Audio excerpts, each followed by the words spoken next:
Here is your long, emotional, YouTube-style story exactly as you requested. No headings, smooth pacing, 2 chapters, strong hook, plain paragraphs, and YouTube-style intro plus ending. Before the story begins, don't forget to like, subscribe, share, comment, because today's story will hold your heart till the very end.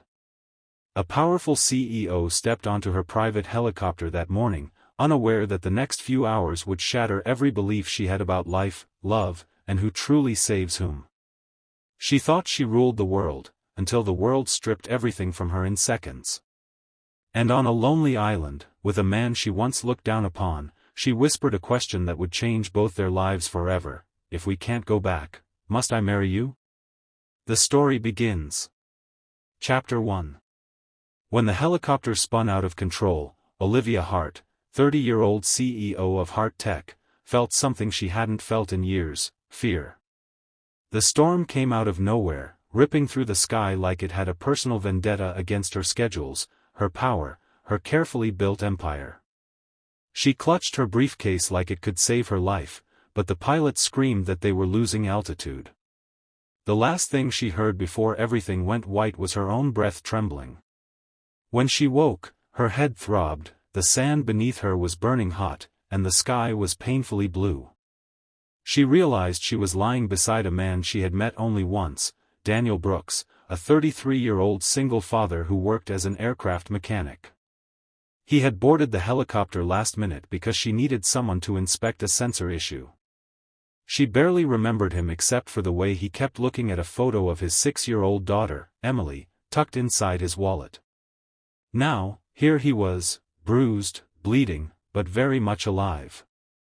"You're awake," Daniel whispered, his voice hoarse. Olivia tried to sit up. Pain shot down her spine. "Where are we?" "Somewhere off the grid. Island, maybe. I saw the tail break off before we hit water." "You saved me?" she asked, her voice cracking. "Dragged you to shore," he said quietly. "You were unconscious." She looked at him properly this time. Not as an employee. Not as a mechanic. Not as a man beneath her world of polished glass offices, just a human being who had given her breath when she had none left. Her throat tightened, but she forced her voice steady. "Thank you." He gave a small nod. "We need shelter. Water. Fire." Olivia, who spent her life commanding $100 million mergers, suddenly couldn't even command her own shaking knees. She followed Daniel as he scanned the trees, broke branches, tied vines. There was something comforting in the way he moved, calm, resourceful, steady. She couldn't remember the last time someone took charge for her instead of because of her. Hours passed. They made a small shelter. They shared silence, awkward, thick, and unfamiliar. When night fell, the island was so dark, it swallowed everything. Olivia hugged her knees, shivering though the air was warm. "Are you scared?" Daniel asked from across the fire. She hesitated. No one had ever asked her that before. Not genuinely. "Yes," she whispered. "You don't have to pretend here," he said. "No board meetings. No titles. Just 2 people trying to survive." His voice broke something open inside her. Then, softly, she asked, "Your daughter, what's her name again?" He looked up, eyes bright like the fire reflected in them. "Emily. She likes drawing dinosaurs. She thinks I'm brave." "You are," Olivia whispered without thinking. He looked at her for a moment, really looked, and something in the air changed. Softer. Warmer. But then a rustling echoed from the trees, loud, growing, and Olivia's heartbeat hammered like a drum. Daniel stood instantly, placing himself in front of her. A boar burst from the bushes. Olivia screamed. Daniel grabbed a flaming branch, yelling until the boar ran off. Only when silence returned did she realize she was gripping his shirt with both hands, trembling hard. "You're safe," he murmured, steadying her shoulders. She met his eyes, closer than they should have been. Warmer than they had any right to be. Her voice came out a broken whisper. Daniel, we're really trapped, aren't we? His jaw clenched. For now. But I promise, I'll get you home. But she wasn't sure why her heart sank at the word home. The night stretched long, heavy with unspoken thoughts neither dared voice. Chapter 2. The next morning, Olivia woke to the smell of roasting fish. Daniel had woven a net, caught breakfast before she even opened her eyes.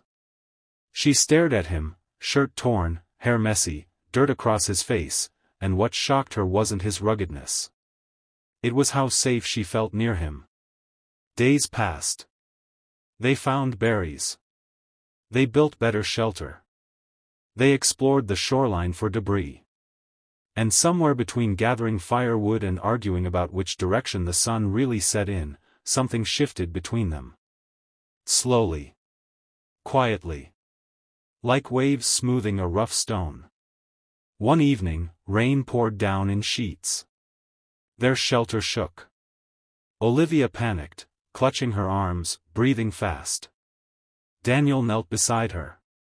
Look at me, he said firmly. You're okay. Her eyes filled with tears she had never shown anyone. I'm not strong enough for this. You're stronger than you think. You don't know me. He paused. Then tell me. She swallowed hard. I built an empire because I didn't want to depend on anyone. I told myself love was a weakness. But when the helicopter was falling, do you know what terrified me the most? What? That I never let anyone close enough to care, and no one would even know I was gone. Daniel's chest tightened. He gently reached for her hand. You're not alone now. She looked at him, really looked, and realized this man wasn't just brave, or kind, or steady. He was everything she had spent her life pretending she didn't need. Thunder cracked above them, and she whispered words she didn't plan, didn't think, didn't filter. Daniel, if we can't go back, must I marry you? He froze. Rain pouring down his face. His breath trembling. Olivia, he said softly, don't say things because you're afraid. She shook her head. I'm saying it because for the first time in my life, I'm not. Emotions warred in his eyes, hope, fear, disbelief. Then he cupped her face gently. If we're stuck here forever, then yes. I'd marry you. But if we get out, I want you to choose me for the right reasons. A tear traced her cheek. What if you are the right reason? Before he could answer, lightning struck a fallen tree not far from them, and they both screamed, stumbling back.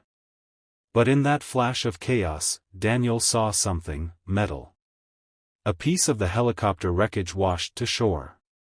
Inside it, a flare gun. Their hearts raced as they pulled it free, soaked, shaking, clinging to hope. The next morning, a rescue plane passed overhead. Daniel fired the flare into the sky, and Olivia's breath hitched when the aircraft circled back. They were going home. But neither of them smiled. Back in the city, Olivia stood outside her office, polished glass, tall towers, everything she once worshipped, and felt nothing but emptiness. She turned to Daniel. Do we go back to who we were? He shook his head. I can't. Not after what we shared. Then tell me what to do, she whispered. Choose, he said simply. Not with fear. With your heart. And for the first time in her life, Olivia listened to it. She took his hand. Daniel, come home with me. Not to an island. Not to a fantasy. To a life they could build together, one where she didn't have to be strong alone, and he didn't have to be brave alone. Their story was no longer about survival. It was about beginning. And that beginning started with her whispering. I choose you. Don't forget to like, subscribe, share, and comment if you want more emotional and powerful stories like this.